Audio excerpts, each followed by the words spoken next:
आने का।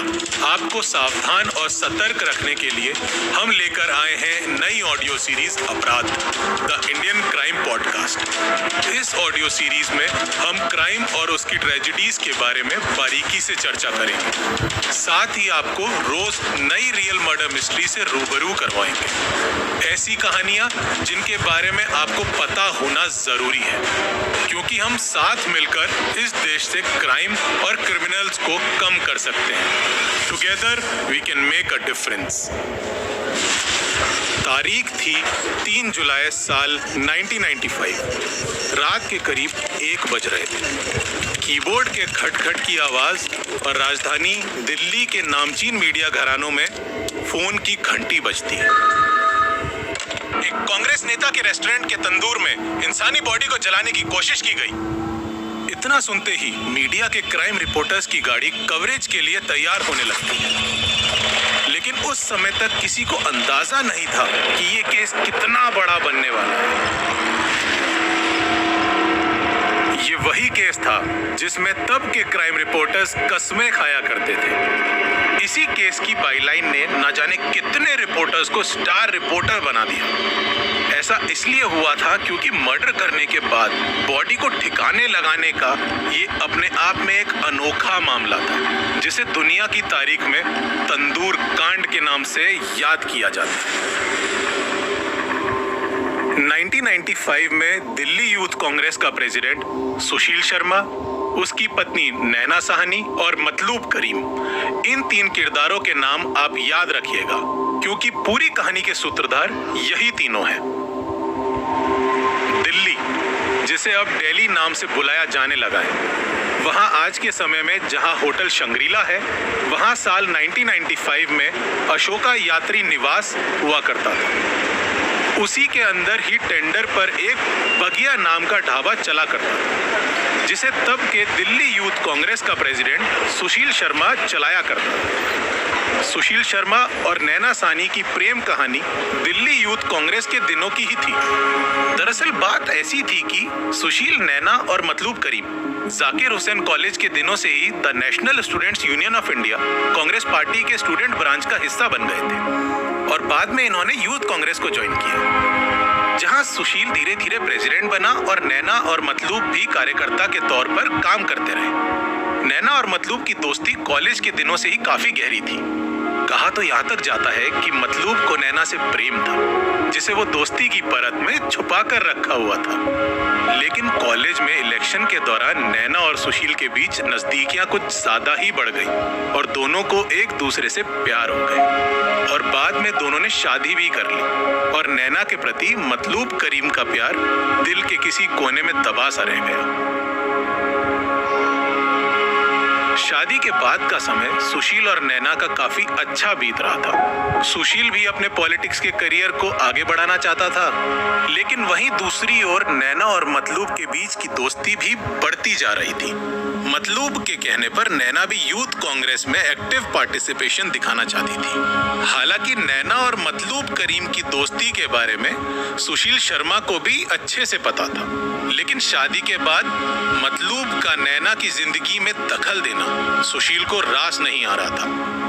मतलूब और नैना की दोस्ती पहले से ज्यादा गहरी होती जा रही थी। कई बार तो मतलूब सबके सामने ही नैना के साथ फ्लर्ट भी करने लगा था।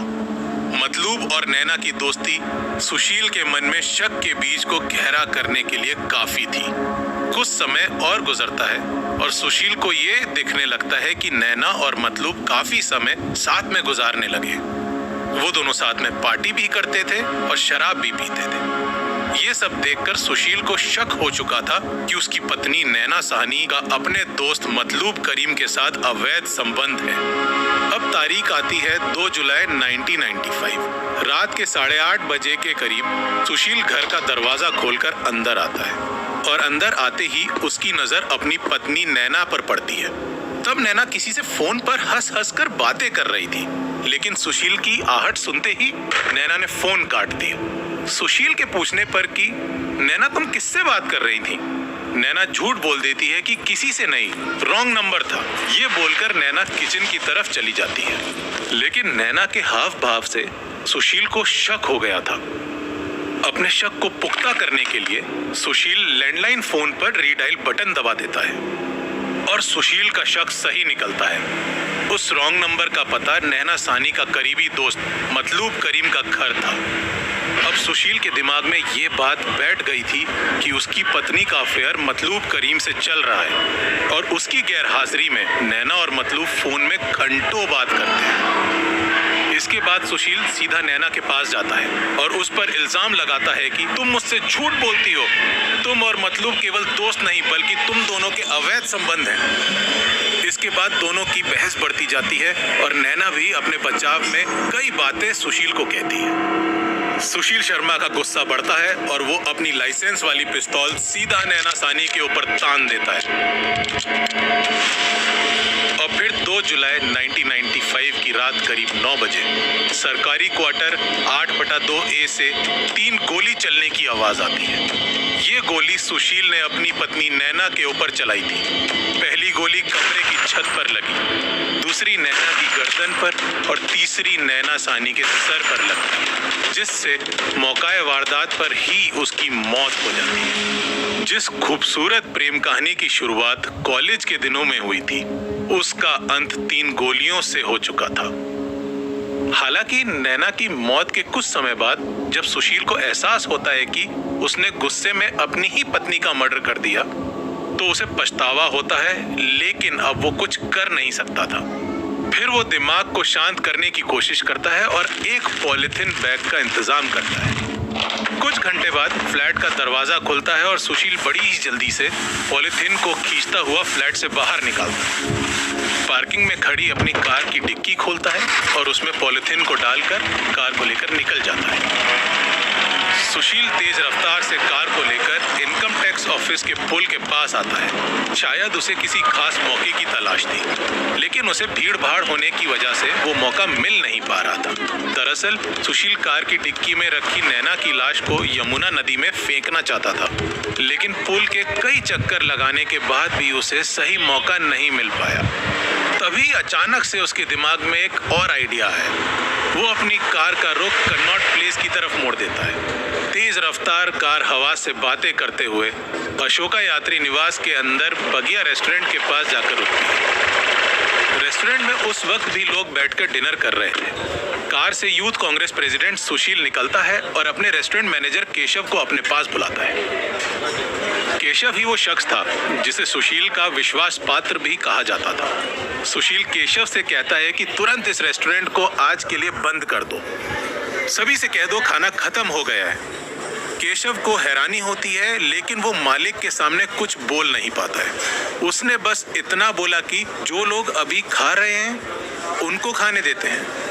इसके जवाब में सुशील ने भी कहा कि हाँ, बाकी सभी लोगों के लिए खाना बंद कर दो। केशव ने भी ऐसा ही किया, जल्दी से पूरे रेस्टोरेंट को खाली कर दिया। इसके बाद केशव को छोड़कर रेस्टोरेंट के बाकी स्टाफ की भी छुट्टी कर दी गई थी और पूरी लाइट्स को भी बंद कर दिया गया था।